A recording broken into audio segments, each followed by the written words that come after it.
अस्सलामुअलैकुम जनाब, कैसे मिजाज हैं आप सबके। आप देख रहे हैं एजे इलेक्ट्रिक यूट्यूब चैनल और मेरा नाम आमिर है। प्यारे दोस्तों, आज मैं मौजूद हूं पाकिस्तान के एक खूबसूरत शहर मियां वाली में और यहां पर आज हम इंस्टॉलेशन करने वाले हैं एक 6 किलोवाट के हाइब्रिड सोलर सिस्टम की,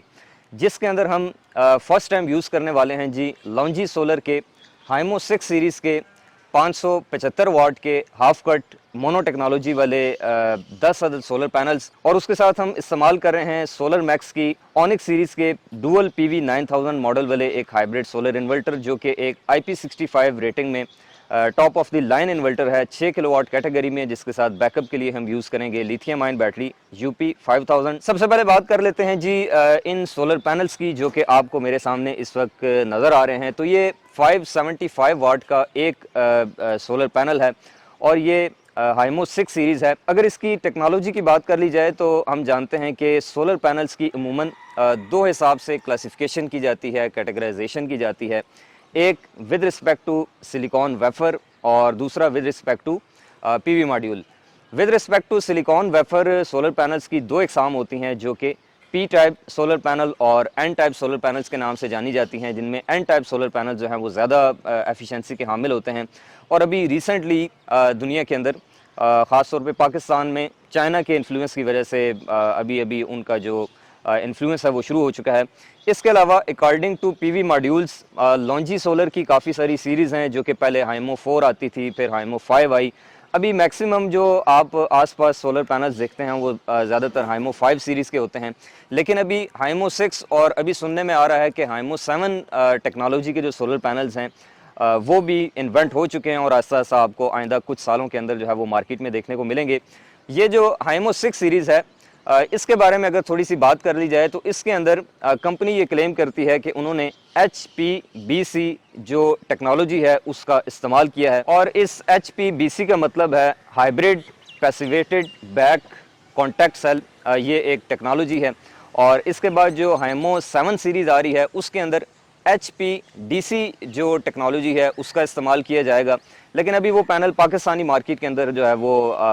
लॉन्च नहीं हुए। ये जो हाइमो 6 सीरीज़ है इसके बारे में कंपनी ये क्लेम करती है कि इसकी जो एफिशिएंसी है वो हाइमो 5 की निस्बत जो है वो काफ़ी ज़्यादा है, और इसकी जितनी भी जो स्पेक्स हैं और जो डाटा शीट है और इसके जो पैरामीटर हैं वो आपको इस वक्त स्क्रीन के ऊपर जो है वो शो हो रहे हैं। तो ये थी बात जी सोलर पैनल्स की। यहाँ पर हम टोटल 10 अदद सोलर पैनल्स का इस्तेमाल करेंगे, जो कि तकरीबन 5.75 किलोवाट की इंस्टॉल कैपेसिटी बनती है। इसके साथ जो सोलर इन्वर्टर हम यूज़ कर रहे हैं इसके बारे में अगर बात कर ली जाए तो देखें, दो इकसाम के जो इन्वर्टर हैं वो अमूमन आपको मार्केट में देखने को मिलते हैं। एक होते हैं IP21 और दूसरे होते हैं IP65। IP21 उन इन्वर्टर्स को कहा जाता है जिनको आप आउटडोर नहीं लगा सकते। इसके अलावा उनके अंदर एंटी डस्ट फिल्टर होते हैं, उनके अंदर कूलिंग के लिए फ़ैन्स लगे होते हैं जो कि मुसलसल चलते हैं। उनके चलने की वजह से एक नॉइज़ पैदा होती है। इसके अलावा उनकी मेंटेनेंस का ख्याल करना पड़ता है। उनके एंटी डस्ट फिल्टर को हर 2 से 3 माह बाद खोल के आपको वॉश करके दोबारा लगाना पड़ता है। और अगर कभी आप उस इन्वर्टर को आउटडोर लगा देते हैं तो फिर बहुत ज़्यादा डस्ट जमा होने की वजह से आपके इन्वर्टर के एंटी डस्ट फिल्टर जो है वो चोक हो जाने की वजह से या फिर उसके फ़ैन रुक जाने की वजह से आपका इन्वर्टर हीटअप भी हो जाता है। तो ये जो प्रॉब्लम्स हैं ये IP21 इन्वर्टर्स के अंदर आती रहती हैं, लेकिन फ़ायदा उनमें यह है कि उनकी कीमत जो है वो दूसरे इन्वर्टर्स की निस्बत काफ़ी कम होती है। लेकिन मशवरा ये दिया जाता है, रिकमेंडेड यही है कि जब आप सोलर पैनल्स 30 साल या 25 साल लाइफ को जहन में कंसिडर करके ख़रीदते हैं तो उसके साथ जो आपकी बाकी एक्सेसरीज़ हैं, जैसे कि आपकी बैटरी है, सोलर इन्वर्टर है, आपका सोलर स्ट्रक्चर है, जो वायरिंग है, जो डिस्ट्रीब्यूशन सिस्टम है, वो भी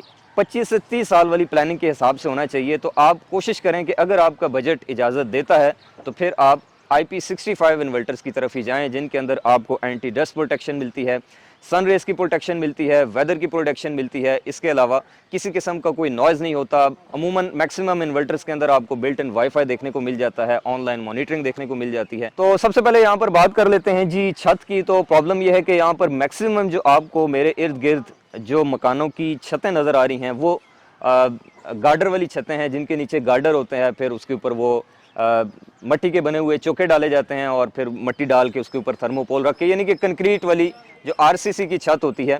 जिसको लेंटर कहते हैं, वो वाली छत नहीं है। तो इसके ऊपर हम ड्रिलिंग नहीं कर सकते, रावल बोल्ट नहीं लगा सकते। तो इसका सोल्यूशन हमने ये किया है कि चूँकि आप देख सकते हैं कि ये जो ममटी है, ये बेसिकली एक ममटी है मकान की, जिसका जो साइज़ है वो साउथ वाली साइड के ऊपर तकरीबन कोई 27 फुट है। तो इस साइज़ के ऊपर जो है वो 3 अदद हम L3 फ्रेम्स और 1 अदद L2 फ्रेम की मदद से इन 10 पैनल्स को जो है वो माउंट इस तरीके से करेंगे कि इन पैनल्स के स्टैंड्स को हमने बना के रख दिया है और फिर इनके जो कॉलम होंगे, जो इसकी बेसिस होंगी, उनके ऊपर एक कंक्रीट का बीम बना दिया जाएगा, जिससे ये जो है वो मजबूती से अपनी जगह फिक्स हो जाएगा। तो चलिए अब यूँ करते हैं कि साथ साथ इसकी जो इंस्टॉलेशन है उसको परसू करते हैं और फिर मैं आपको आने वाले जो नेक्स्ट स्टेप्स हैं उनके बारे में गाइड करता हूं कि जब आप एक हाइब्रिड सोलर सिस्टम की इंस्टॉलेशन करते हैं तो उसके अंदर आपको किन किन बातों का ख्याल रखना चाहिए। आप देख सकते हैं कि हमारे इस 6 किलोवाट के हाइब्रिड सोलर सिस्टम का जो control, monitoring and protection system है ये अब लग कर तैयार हो चुका है, जिसके अंदर हमने IP65 रेटिंग के इस सोलर मैक्स के ऑनिक्स सीरीज़ के PV9000 इन्वर्टर को इंस्टॉल किया है और उसके साथ हमने मेटालिक DB बॉक्स यानी कि डिस्ट्रीब्यूशन बॉक्स जो है वो लगाया है, जिसके अंदर इसका जो सारा कंट्रोल है, चाहे वो AC का हो, DC का हो, ब्रेकर्स हों, चेंज ओवर स्विचेस हों और इसके अलावा जितने भी जो कंपोनेंट्स हैं वो इसके अंदर इंस्टॉल हैं। तो चलिए अब मैं आपको थोड़ा करीब से दिखा देता हूँ। वैसे तो सयाने कहते हैं कि जब किसी को करीब से देखना हो तो थोड़ा दूर से देखना चाहिए, लेकिन मैं आपको थोड़ा करीब से दिखा देता हूँ कि इसके अंदर कौन कौन से कंपोनेंट्स हैं, कौन कौन सी चीज़ें हैं और वो इस सोलर सिस्टम के अंदर क्या रोल प्ले कर रही हैं, उनकी क्या इंपॉर्टेंस है और इसके अलावा इस पूरे सिस्टम के ऊपर आज की डेट में यानी कि जुलाई 2023 में क्या लागत आई है, कितना खर्चा आया है। इसके अलावा चूंकि ये एक IP65 इन्वर्टर है तो इसके अंदर किसी किस्म की आपको कोई स्क्रीन देखने को नहीं मिलेगी, बल्कि इसके ऊपर आपको 6 अदद इंडिकेशन लाइट्स जो हैं वो दी जाती हैं, जिनमें सबसे पहली है जी PV की, दूसरी है बैटरी की, तीसरे नंबर पे है ग्रिड यानी कि वापटा का कंट्रोल, चौथे नंबर पे है EPS यानी कि एमरजेंसी पावर सोर्स जो कि लाइट लोड के लिए इंडिकेशन है, फिर कम्युनिकेशन की लाइट जब आप इसको ब्लूटूथ से कनेक्ट करेंगे और अगर कोई प्रॉब्लम आती है तो अलार्म की लाइट ब्लिंक करती है। इसके अलावा जितने भी जो इस इन्वर्टर के पैरामीटर्स हैं उनको आप सोलर टच नामी मोबाइल एप्लीकेशन की मदद से वाईफाई के थ्रू मॉनिटर कर सकते हैं, उसकी सेटिंग कर सकते हैं, देख सकते हैं। और इसके अलावा अगर इसके नीचे वाली साइड पे जो टर्मिनल्स हैं उनकी बात कर ली जाए तो यहाँ पर आप देख सकते हैं कि सारे के सारे जो टर्मिनल्स हैं वो प्लग एंड प्ले वाले हैं। जब भी आपने इन्वर्टर को रिमूव करना है तो आपको किसी किस्म का कोई स्क्रू ड्राइवर से तार वगैरह नहीं खोलनी पड़ेगी, बल्कि एज इट इज़ आप इन कनेक्टर्स को जो है वो उतार सकते हैं। दूसरे नंबर पे आ जाएं जनाब आप इस DB के अंदर, तो यहाँ पर ये मेटालिक DB है जिसके ऊपर आपको 2 अदद जो इंडिकेशन लाइट्स हैं वो नज़र आ रही होंगी, जिनमें से रेड वाली जो है ये वापटा के वोल्टेज दिखाती है और प्रेजेंस दिखाती है यानी कि ग्रिड इस वक्त मौजूद है या फिर नहीं, और राइट साइड के ऊपर जो है वो हमने सोलर के लिए एक लगा दिया है, भाई इन्वर्टर हमारा काम कर रहा है या नहीं, तो ये भी यहाँ से पता चल जाता है। तो जब हम इसको खोलते हैं तो इसके अंदर अब आपको क्या क्या चीज़ें नज़र आने वाली हैं जी, वो भी आपको मैं यहाँ पर दिखा देता हूँ। सबसे पहले हमने मेटल की शीट के ऊपर देख सकते हैं कि ऊपर सेक्शन बनाया है जी DC का, दरमियान में सेक्शन बनाया है AC सप्लाई का और सबसे नीचे हमने 2 अदद रोटरी चेंज ओवर स्विचेस लगा दिए हैं जो कि बाईपास करेंगे। ऊपर से स्टार्ट करते हैं जी, राइट साइड के ऊपर आपको एक 16 एम्पेयर का टॉमसन का DC ब्रेकर नज़र आ रहा होगा, जो कि सोलर के लिए यानी कि जो पैनल्स की सप्लाई है उनको डिस्कनेक्ट करने के लिए है। फिर उसके बाद AC SPD है जी टॉमसन कंपनी की, जो कि ग्रिड से आने वाली जो सर्ज हैं उनसे हमारे इन्वर्टर को महफूज रखेगी। उसके बाद दरमियान में AC वाला सेक्शन है जिसमें सबसे पहले नंबर पे हमने वापटा इन यानी कि इन्वर्टर को जो ग्रिड की सप्लाई जा रही है उसको डिस्कनेक्ट करने के लिए, ऑफ करने के लिए एक ब्रेकर लगा दिया। उसके साथ कभी कभी वापटा के जो वोल्टेज हैं ग्रिड के वो एबनॉर्मल होते हैं, बिजली डिम हो जाती है या अचानक से ज़्यादा हो जाती है, तो इन फ्लक्चुएशन से महफूज रखने के लिए इन्वर्टर को हमने एक अदद मोरा की जो voltage plus ampere protection device है वो इंस्टॉल कर दी है। और उसके बाद हैवी लोड और लाइट लोड दोनों के लिए अलग अलग एक सिंगल पोल जो AC ब्रेकर है वो इंस्टॉल कर दिया। अच्छा, उसके बाद नीचे आ जाएं तो यहाँ पर आपको हैवी लोड और लाइट लोड दोनों के लिए अलग अलग चेंज ओवर बाईपास जो हैं वो नज़र आ रहे होंगे, जिनमें राइट साइड वाली जो पोजीशन है वो सोलर के लिए है और लेफ्ट साइड वाली जो है वो वापटा के लिए है। मकसद इनका ये है कि बिल फर्ज जैसे अभी आप देख रहे हैं कि ये दोनों सोलर के ऊपर सेट हैं। अगर कभी हमारा इन्वर्टर ख़राब हो जाता है, सर्विस के काबिल होता है या उसको वारंटी के लिए भेजना पड़ता है, वारंटी क्लेम करवानी पड़ती है, तो आप अपने लोड को रनिंग हालत में रख सकते हैं।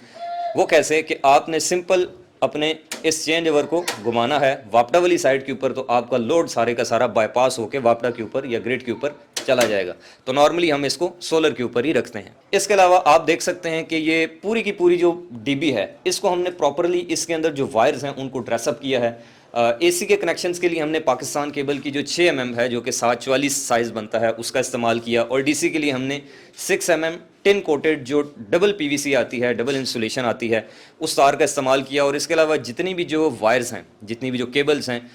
उनको हमने ऐसे वो प्लास से वो ट्विस्ट करके नहीं लगाया, बल्कि उनके लिए हमने प्रॉपर आई टाइप और ओ टाइप थिम्बल्स का इस्तेमाल किया है, प्रॉपर क्रिम्पिंग टूल्स की मदद से, प्रॉपर जो उनके लिए औजार इस्तेमाल होते हैं उनकी मदद से। और इसके अलावा आप देख सकते हैं कि कौन सी चीज़ किस काम के लिए है, किस ब्रेकर का क्या मकसद है, उसके लिए हमने हर एक ब्रेकर के साथ और चेंज ओवर के साथ उसका जो रेलेवेंट टैग है वो भी लगा दिया है। इसी तरह से यहाँ पर चूंकि ये सिंगल फेज मीटर है, इनके तो दो मीटर लगे हैं, तो टैरिफ को डिवाइड करने के लिए हमने दोनों मीटर्स के ऊपर एक चेंज ओवर लगा दिया, ताकि 15-15 दिन के इंटरवल से ये अपने जो बिजली का बिल है उसको कंट्रोल कर सकें। और यहाँ पर इनकी जो घर की जो डीबी है, जिसमें हैवी और लाइट लोड के जो सर्किट ब्रेकर्स हैं वो इन्वॉल्व हैं, तो ये सारा कंट्रोल हमने इसके अंदर जो है वो दे दिया है। इसके अलावा ओवरऑल आप जितनी भी जो इंस्टॉलेशन है वो देख सकते हैं कि हमने प्रॉपरली फ्लेक्सिबल पाइप्स और डक्ट्स जो हैं उनको इस्तेमाल करके कोशिश की है कि इस सिस्टम को जितना नीट से नीट किया जा सके, इसको नीट करने की कोशिश की है। आपको ये इंस्टॉलेशन कैसी लगी, कमेंट्स में अपनी आरा से ज़रूर आगाह कीजिएगा। इसके अलावा बैटरी के ऊपर आ जाएं तो यहाँ पर हमने UP 5000 पाइलेंटेक बैटरी लगाई है, जो कि 4560 लाइफ साइकिल्स के साथ आती है। तकरीबन 10 से 12 साल आप इसकी मदद से बैकअप ले सकते हैं, अगर आप इसको डेली जो है वो एक लाइफ साइकिल भी इसका यूज़ करें। और ये लिथियम कैटेगरी में एक समझें कि टॉप नॉच बैटरी इस वक्त समझी जाती है। अच्छा बैकअप लेने के हवाले से थोड़ी सी कॉस्टली है, महंगी है, लेकिन ये है कि अपने पैसे पूरे करती है। तो उसके बाद अब आखिर में हमारे साथ मौजूद हैं जी रेहान भाई, जिनको हमने मियाँ वाली में ये 6 किलोवाट का हाइब्रिड सोलर सिस्टम इंस्टॉल करके दिया है। तो रेहान भाई, सबसे पहले तो आप हमारी ऑडियंस को ये बताएं कि आपने सोलर सिस्टम पे जाने का फ़ैसला क्यों किया? जिस तरह आप हालात देख रहे हैं मुल्क के और बिजली की जो सूरत हाल है, और लोड शेडिंग भी है और दिन ब दिन बिजली की कीमत में इजाफा होता जा रहा है, इसलिए हमने सोलर लगवाने का प्लान बनाया। बहुत बहुत शुक्रिया रेहान भाई आपकी मोहब्बत का। अब आखिर में प्यारे दोस्तों बात कर लेते हैं जी कि ये जो 6 किलोवाट का हाइब्रिड सोलर सिस्टम है, आज की डेट में यानी कि जुलाई में अगर आप ये सिस्टम अपने घर पे इंस्टॉल करना चाहते हैं तो इसके ऊपर आपकी कितनी लागत आएगी, कितने आपके पैसे लग सकते हैं। तो इस सिस्टम के ऊपर पूरी जो कॉस्ट है जी, क्योंकि इसमें गार्डर वाला स्ट्रक्चर नहीं है बल्कि सिंपल स्ट्रक्चर है, L3 फ्रेम्स की मदद से हमने बनाया है, तो इसके ऊपर तकरीबन कोई 16.5 लाख पाकिस्तानी रुपए आज की डेट में कॉस्ट आई है, जिसमें से तकरीबन कोई 5,65,000 के ये हाइमो 6 सीरीज़ के 10 अदद सोलर पैनल्स हैं। इसके अलावा तकरीबन 4.5 लाख की ये 485 से 5 लाख की रेंज में आपको ये पाइलेंटेक लिथियम आयन बैटरी मिल जाती है। फिर इसी तरह से 3,80,000 से लेके 4 लाख के दरमियान में आपको ये सोलर मैक्स का PV 9000 या कोई भी IP65 इन्वर्टर आप ले लें, वो मिल जाता है। और इसके अलावा तकरीबन इसका जो बाकी इंस्टॉलेशन की एक्सेसरीज़ हैं, L3 फ्रेम्स हैं, सामान है, इंस्टॉलेशन है और ट्रांसपोर्टेशन वगैरह मिला के तकरीबन ये 16.5 लाख रुपए कॉस्ट बनती है। सिस्टम है जिसकी मैंने आपको इंस्टॉलेशन दिखाई, इससे आपको कोई नई चीज़ आज सीखने को मिली होगी। अगर आप चाहते हैं कि आपको इलेक्ट्रिकल इंजीनियरिंग के हवाले से आइंदा भी यूज़फुल नॉलेज से भरपूर वीडियोस टाइम टू टाइम मिलती रहा करें, या फिर आप सोलर सिस्टम्स की इंस्टॉलेशन देखना चाहते हैं, आप सीखना चाहते हैं कि of grid, on grid, hybrid solar system क्या होता है, पाकिस्तान में कौन कौन सी प्रोडक्ट्स चल रही हैं, इस रेंज के अंदर क्या कीमत आती है और क्या जो है वो बिजली के टैरिफ हैं, तो आप मेरे इस YouTube चैनल AJ इलेक्ट्रिक को सब्सक्राइब करें और अपने दोस्तों के साथ शेयर करें, ताकि इल्म जो है वो ज़्यादा से ज़्यादा फैल सके। इंशाल्लाह मिलेंगे आपसे किसी नेक्स्ट वीडियो में, तब तक के लिए अल्लाह हाफ़िज़।